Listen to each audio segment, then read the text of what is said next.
Nou ja, dit reën so lekker, ek dink almal kan dit hoor op die dag. Dit is vanmorgen 28 Maart 2025, lesing 254 van die Groot Johannes Evangelie boek 2.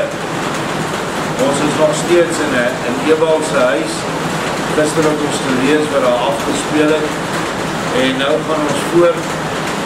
En die leerlinge sukkel maar om te verstaan hoe die jong doktertjie Yara, hoe sy soveel ongelooflike kennis en wysheid besit.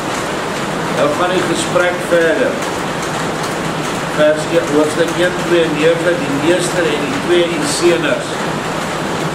Vir die wat het nie weet nie, die Esseense beweging was 'n baie groot alternatiewe tempel op die grens van destydse Israel of Judea en ek dink Egypte.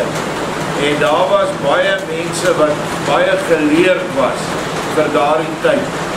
Opleiding in Egypte, Persië, Indië en Griekeland, hulle was almal van die heidense denkers vervul. En het baie dinge gedoen, goeie dinge, maar hulle het ook baie towerry gepleeg, vals dinge gegee, asof hulle die mag het. En hulle was 'n baie groot gerekende organisasie. En Yeshua het nou 2 van hierdie vername manne, het hy nou bekeer vir sy leer. So nou hoor ons wat sê hulle. Terwyl die leerlinge, die Fariseërs en beide Esseners dit alles met mekaar bespreek en Matteus sy opdrag opskryf, roep Ewald ons aan tafel en die leerlinge met hulle leerlinge word eweneens aan tafel geroep en kom met verhitte gesigte in die eetsaal in. Daar vra ek hulle wat hulle in hulle kamer so geesdriftig met mekaar bespreek het.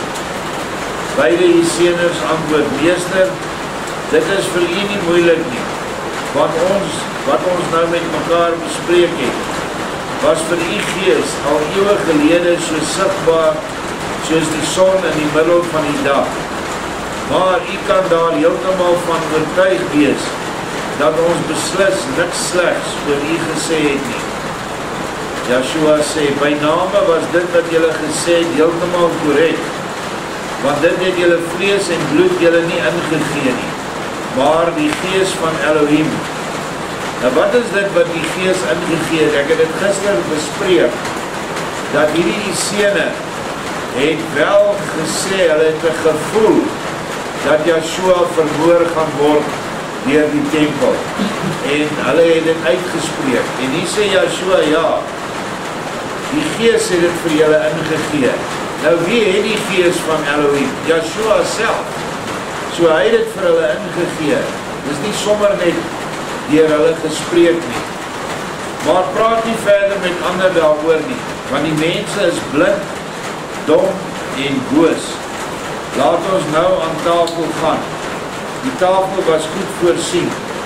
Ons 8 skeepsknegte het hulle tyd deurgebring met visvangs en tevens vir Ewald 'n aantal van die mooiste en beste visse huis toe gebring, waarvoor hy hulle weer ryklik met wyn en brood voorsien het. Die visse was baie goed voorberei en almal eet hulle met 'n gesonde eetlus. Beide Esseners wat 'n goed ontwikkelde smaak gehad het, omdat hulle as leerlinge van Aristoteles en Epicurus die kombuis baie belangrik gevind het, kom woorde tekort om die heerlike smaak van die egte vismaal te roem. Ook die hoofman met sy 3 onderaanvoerders prys voortdurend die aangename smaak van die visse en eet na hartelus 'n paar behoorlik groot stukke, sodat hulle self uiteindelik begin afvra of hulle geen las daarvan sou kry nie. Iets oor die visse wat hulle geëet het, dit was varswatervisse.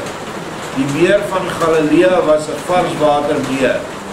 So, of dit nou tipe forelle was, of kurpers, of iets, maar dit is heel moontlik dieselfde visse wat ons ook ken in ons riviere, buiten die karp. Die karp is 'n indringervis wat van China afgekom het. Maar dit is varswatervis, en dan sê Yeshua nog, dan noem hy van hulle soorte edelvisse, wat dan nie grate het nie, of miskien net 'n ruggraat het, wat die mens nie sukkel nie. Maar Yeshua, ek sê aan hom, wees nie bang nie, beste Julius, want in die teenwoordigheid van 'n dokter kan niks met jou gebeur nie. Dit beer die brawe Julius weer op, en hierdie uitspraak van my het toe 'n spreekwoord geword, en het tot op die tyd waarin dit geskryf was, in dokterskringe ingeburger gebly. So dit was 'n spreekwoord dat jy in die teenwoordigheid van 'n dokter nie siek kan word. Verseker geld dit weer nie meer vandag, want die dokters is almal vals, die meeste van hulle.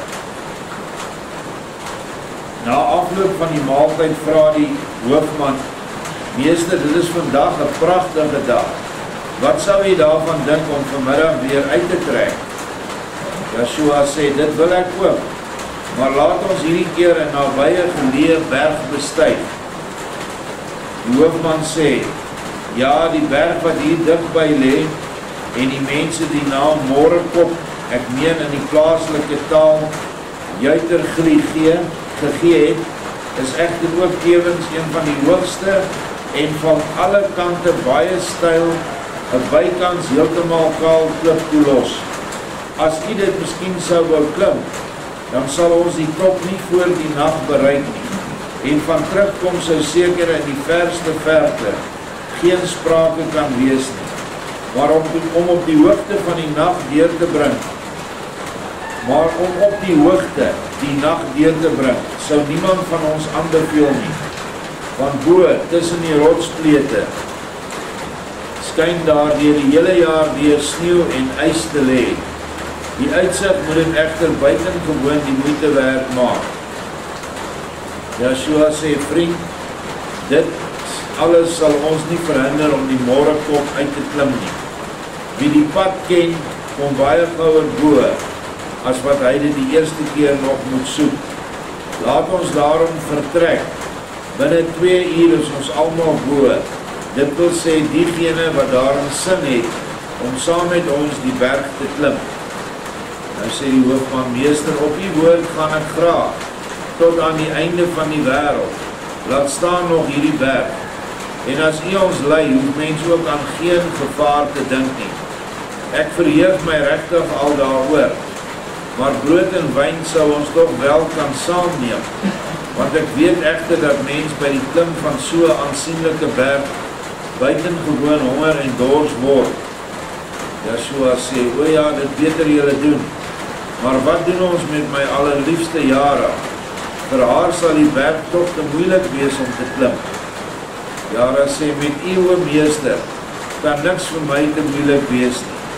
Sonder u kan 'n mens niks nie, en ek die minste van almal. As u dit wil, gaan ek nie slegs met u hierdie berg op nie, maar letterlik met u deur die vuur, soos wat ek met u ook eerste op die water gegaan het. Yeshua sê vir haar, jy weet om my altyd uit jou hart 'n ware antwoord te gee, vol van liefde en waarheid. Gaan dus maar met ons saam op die uitstappie. Dit sal daarby vir jou nie te moeilik gemaak word nie. Niemand was so gou reisvaardig soos ons Jara nie, wat sê, meester, as u dit so goed vind, dan staan ek al klaar om te vertrek. Nou hierdie koppie wat hulle nou uitklim, is nou 'n redelike berg met baie steil wande, en 'n mens het seker klimgereedskap nodig soos toue en hakke, maar hulle gaan dit net so uitklim. Nou hierdie woord Morekop het vir my ook 'n betekenis, want Yeshua is die môre in ons lewe. Hy is die oggend wat aanbreek in jou lewe. Maar om daar te kom moet jy deur 'n nag in die wêreld gaan. Daar moet jy 'n baie steil berg klim. Elkeen van ons klim 'n berg. Elkeen se bergpaadjie is anderste. Maar dit is wat ons doen om vanuit die wêreld tot by die hoogste hoogte te kom. En hierdie berg vind behalwe uiterlik plaas, die pad wat ons deur die wêreld loop, ook innerlik plaas. Want dit is 'n geestelike pad wat ons loop. As ek kyk wat die dokter van Sion 32 jaar gelede waar ons begin het, was ons basies op die vloer, en ons het die pad begin stap. Maar ons het ook baie keer teruggegly, maar elke keer het Joshua ons by die arm gevat en hoër getrek. Nou sal ons lees die volgende hoofstuk, hoe dit met hierdie ouens gaan wat hierdie Styl-berg klim, wat dan vir ons 'n les is, hoe ons pad verder in die wêreld moet stap. As ons nog nie by die kruin van die berg van die môrekop is nie, dat Joshua die môrester in ons harte oopmaak. Die meisie was gekleed in 'n blou, hoofstuk 130, 'n wonderbaarlike bergklim. Die meisiejare was gekleed in 'n blou plooiende gewaad, met ligte sandale aan die voete en die hoof bedek met 'n heel kunstige uitstrooi gevlekte hoed. Gryp sy my hand en sê, omdat ek op haar eerste vraag nie so baie vinnige antwoord gegee het nie, maar meester, my alles, ek smeek u, sê my tog of ek u so geval. Nou ja, sandale is nou nie die regte goed waarmee jy so 'n Styl-berg gaan klim nie, maar ek dink almal, Joshua ingesluit, het ook sandale aangehad. Dit is hoe hulle geklee was. Joshua sê, dit sien jy toch wel, my liewe Jara, jy geval my besonders. O, was alle mense maar so aangenaam soos jy, dan sou dit baie goed en na my sin gewees het. Maar daar is in die wêreld so talle duisende, en nogmaals soveel duisendmaal duisende, dis miljoene, wat vir my nie so aangenaam is soos jy nie. Dit is pure wêreldse mense, maar jy is 'n engel. Nou is ons egter op pad, want dit is al die 3de deel van die dag. Na hierdie woorde staan elkeen, behalwe die huispersoneel op, en gaan saam met my op pad. Dit spreek vanself dat die kleine Jara steeds langs my geloop het, net soos die hoofman en Ebal. Toe ons by die bergwand kom, waarin die uitgeholde splete slegs baie nou en uiters styl wande omhoog slinger, sê die hoofman, meester, met natuurlike kragte kan 'n mens hier nie omhoog klim nie, want die wande is vreeslik styl en nat, en hier en daar dig begroei met allerlei doringstruike. Dit is hoe ons pad ook maar lyk. Styl wande wat jy nie weet, hoe gaan ek hierdie berg uitklim vandag? En dan is daar nog baie doringstruike wat altyd nasies en volkere voorstel wat nie vrugdraande volke is nie. In ons land het ons genoeg van hierdie doringstruike wat ons baie versper. Hulle is nou in beheer. As daar geen ander weg na bo loop nie, kom ons met ons natuurlike kragte nie in 10 dae daarbo nie. Joshua sê vir hom, is jy dan al so moeg? Ons het skaars meer as 1/3 van die pad afgelê. Kyk eers na agter, dan sal jy wel oplet hoe hoog ons al is. Nou kyk die hoofman om en skrik, toe hy merk dat ons onsself al byna by die stylste gedeelte van die berg, tussen enkele rotswande met loodregte hellings bevind. Na ietwat angstige verbasing sê die hoofman op 'n bang opgewonde toon, nee, wie wil en kan dit verstaan? Hoe ons almal deur hierdie kloof tot hier gekom het, is vir my 'n raaisel. Ons klim wel behoorlik styl, maar ek het nie so baie moeite daarmee nie. Maar nou is daar verder bo ons louter loodregte wande. My vraag is nou, hoe sal ons dan daarbo kom?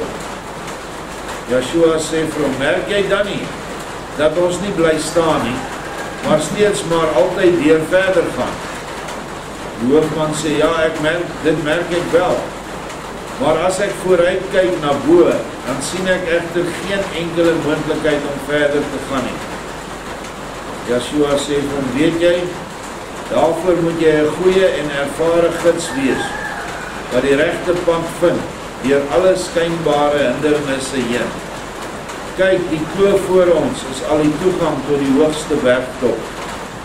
En dit is ons enigste gids, is Yeshua, soos wat hy hulle gids was.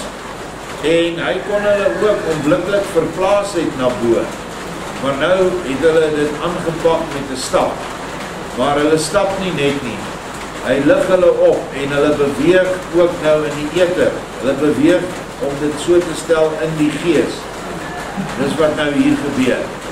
En as jy verder ook lees in die nuwe openbaring van Johannes, die Johannes Evangelie, dan het Yeshua en sy leerlinge, wanneer hulle alleen is en hulle 'n ver pad moes stap, dan het hy hulle so deur die lug laat stap, of hulle het opgelig en hulle het baie vinniger gestap as wat sê nou maar 6-7 dae nodig is vir 'n rit na 'n dorp toe, dan doen hulle dit in 1 dag. Maar hy het dit nooit gedoen waar ander mense dit moet sien nie, of kan sien nie. Die hoofman sê, ja, maar hoe kan dit nou wees? Hoe kon ons teen al hierdie so goed as loodregte stylwande so gou bokom? Ons is nog nie eers 'n uur onderweg nie, en nou al so naby die hoogste bergtop, dat ons nog maar net 'n paar tree hoef te gee, om heeltemal bo te kom. Hierdie is ook 'n baie, 'n sterk bekeerde kind van Yeshua, van die Vader. Hy het hom erken, maar hy is nog vol verstandstwyfel. Hy leef nog vreeslik in sy verstand. En alles beoordeel hy verstandelik. Kom ons kyk nou wat Jara sê, hoe beoordeel sy alles? Die vrolike Jara sê, maar Julius, wat vra jy tog, terwyl Yahweh Elohim ons gids is? Nie net Yeshua nie, Yahweh self, want hy is in Yeshua. Hy sou ons almal net so goed deur die vrye lug omhoog kon opgetel het, soos langs hierdie wande, waar geen mens ooit sy voete laat sweef het nie. As ons weet dat ons hier van aangesig tot aangesig staan, met die Almagtige, dan is elke vraag sinneloos. Ons kan slegs maar wel wegsmelt van liefde en hoogste agting vir hom, en hom uit die diepte van ons lewe dank, dat hy ons waardig gevind het vir so ongehoorde barmhartigheid. Maar om hom te vra of sy almag en wysheid dit kan doen, en hoe hy dit doen, vind ek nutteloos. En as hy dit ook aan ons sou vertel het, dan is dit maar 'n vraag, hoeveel ons daarvan sou verstaan, en of ons dan ook almagtig sou word. O ja, wanneer en vir sover hy dit wil, kan ons uit onsself ook wonderbare dinge doen, maar sekerlik nooit meer as wat sy gewyde en almagtige wil dit sal toelaat nie. Nou Jara, weet ons nou uit die vorige lesing stel die dogtertjie van Sion voor aan die einde van die tyd, wat Yeshua se voornemende bruid is. En dit is elkeen wie se hart net Yeshua het. Vra nie sulke vrae nie. Vra nie hoe's dit moontlik vir hom om dit of dat te doen nie. En dit is waarna ons moet streef as ons nog nie daar is nie. As ons nog Julius is daar nog werk aan ons innerlike. En moet ons geloof kry op die vlak van Jara, waar alles vir haar Yeshua is. En sy niks vrees en niks bevraagteken. Nou sê Yeshua, o jou kleine wysneus, wie sou soveel stralende lig in jou gesoek het? Ek sê vir jou dat daar op aarde maar baie min is soos jy.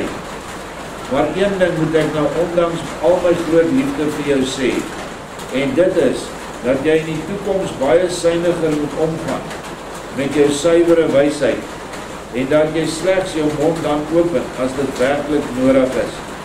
Hier is dit egter nie nodig, omdat ek self, soos wat jy sien, aanwesig is, en ook in staat is om die vraag van elkeen heel passend en indringend te beantwoord. Kyk, as ons vriend Julius nie so 'n besondere wyse man was nie, sou jy hom nou in sy hart pyn aangedoen het. Want hy is 'n wyse man, wat dit met elkeen goed en eerlik bedoel, en daarom het hy genoeg met jou kinderlike wyse lesse. Maar in die vervolg moet jy altyd so beskeie moontlik teen elkeen optree. Dan sal jy my egte bruid wees. Het jy hierdie woorde van my heeltemal duidelik in jou hart verstaan? Nou dis ook 'n opdrag vir ons wat op hierdie vlak van jare is, dat ons baie beskeie met mense sal omgaan en nie ons wysheid wil vertoon nie, of soos ons in Engels sê, afshow nie. Dit is baie belangrik dat ons ingetoe bruide sal wees. Praat waar nodig, maar hier was sy nou eintlik buite haar orde gewees. Iets wat bedroef sê Jara, o ja meester, maar ek is nou bang dat u my nie meer so sal lief hê, soos voorheen nie, en dit maak my hart treurig. Joshua sê, bekommer jou maar oor iets anders. Ek hou nog baie meer van jou as vroeër. Jara sê, maar sal die goeie hoofman vir my kwaad wees? Die hoofman self sê, o nee, my egte hemelse Jara, ek is maar slegs baie dankbaar daarvoor, dat jy vir my uit jou hemelsuiwere hartjie, ook 'n hemelsuiwere waarheid gesê het.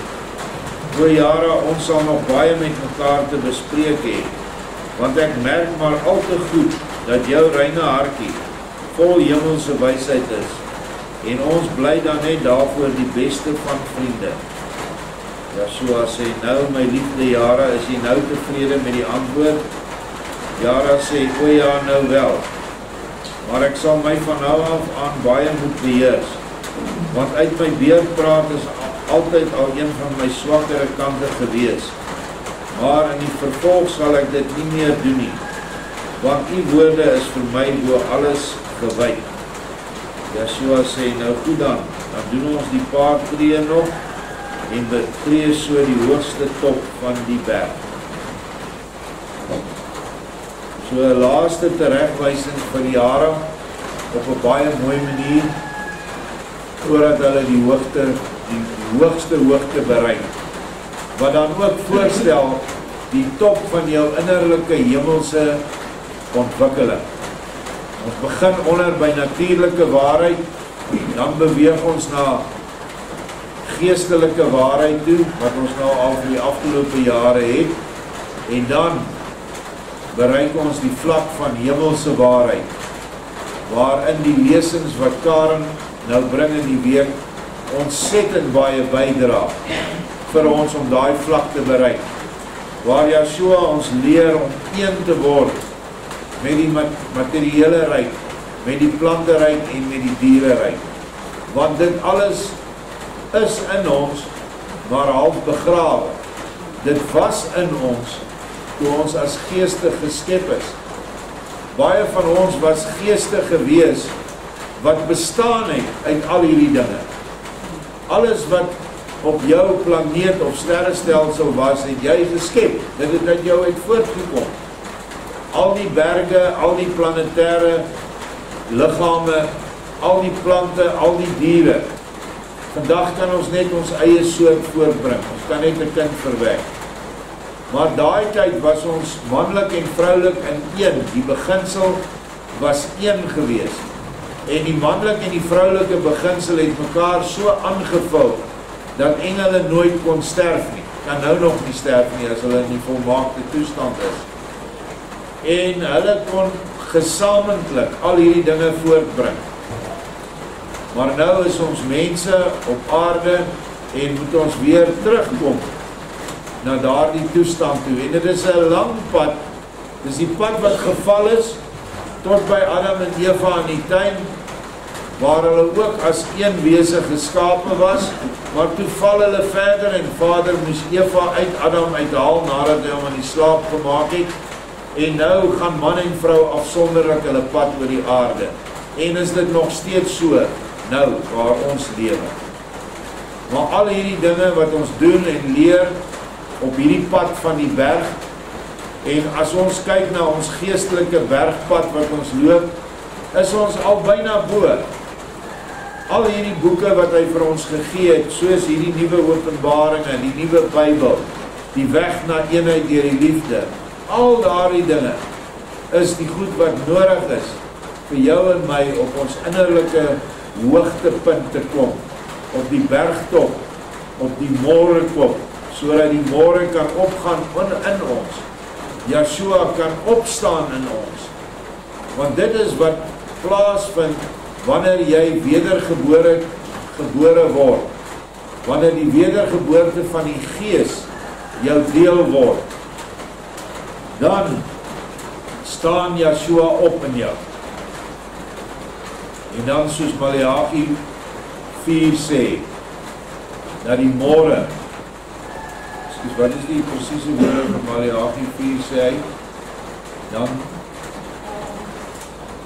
het hom nou gehad en te verloor. Maar het sê basies dat Yeshua die nuwe dag in jou word, en dat hy opstaan in jou. En dan is jy een met hom, en dan is daar niks vir jou onmoontlik. Jy sal in elk geval nie meer iets doen wat teen sy wil is nie, want jy is nou sondeloos, en jy sal net doen wat hy wil. En as hy wil dat jy iemand uit die dood opwek, sal dit gebeur. As hy wil dat jy 'n berg skuif, sal dit gebeur.